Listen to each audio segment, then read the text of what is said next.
नमस्कार दोस्तों, बहुत बहुत स्वागत है आप सभी का एक बार फिर से कैडेट्स पॉइंट डिफेंस एकेडमी पर। दोस्तों, एनडीए और सीडीएस के एग्जाम कल 3 सितंबर को होने जा रहे हैं।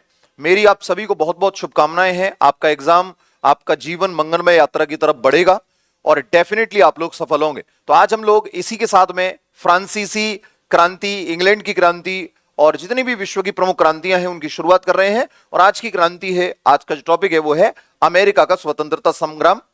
15वीं शताब्दी में क्रिस्टोफर कोलंबस ने अमेरिका का पता लगाया और 15वीं शताब्दी का अंत का समय जो था वो कहा जा सकता है। ये इंग्लैंड का जो शासक है जेम्स फर्स्ट, उसके शासनकाल में अमेरिका में ब्रिटिश उपनिवेश साम्राज्य की नींव डाली गई और 18वीं शताब्दी के अंत में अमेरिका में स्वतंत्रता संग्राम की शुरुआत हुई।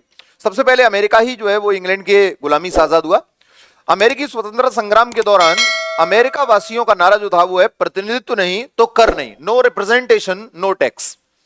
अमेरिकी स्वतंत्रता संग्राम का तात्कालिक कारण बोस्टन टी पार्टी को माना जाता है, जिस बोस्टन टी पार्टी के अंदर चाय के बक्सों को समुद्र के अंदर फेंक दिया गया था।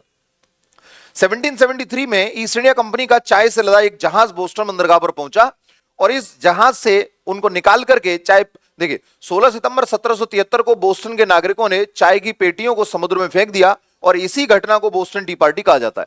अमेरिका को पूर्ण स्वतंत्रता जो मिली वो मिली दोस्तों 4 जुलाई 1776 ईस्वी को।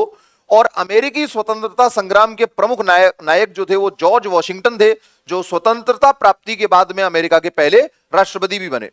अभी अमेरिका का जो स्वतंत्रता युद्ध है 1783 ईस्वी में पेरिस की संधि के तहत समाप्त हुआ। अमेरिका में अंग्रेजों के 13 उपनिवेश थे और पेरिस की संधि के अनुसार इंग्लैंड ने इन उपनिवेशों की स्वतंत्रता स्वीकार कर ली और अमेरिका के पास विश्व का पहला लिखित संविधान भी देखा गया है।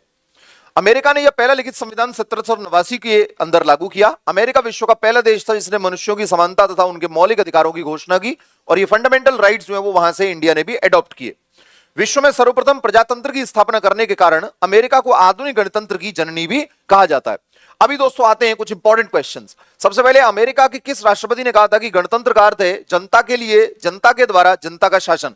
आई होप सभी लोग इसका आंसर करेंगे। और दूसरा क्वेश्चन है आपके लिए, अमेरिका के वर्तमान राष्ट्रपति जो बाइडेन वर्तमान में कौन से राष्ट्रपति हैं संख्या के क्रम के अनुसार आपको बताना है। तो दोस्तों मिलते हैं नेक्स्ट सेशन के अंदर। इसी तरीके से एनर्जीज के साथ में लगातार बने रहिए हमारे सेशन में। और जय हिंद, जय भारत।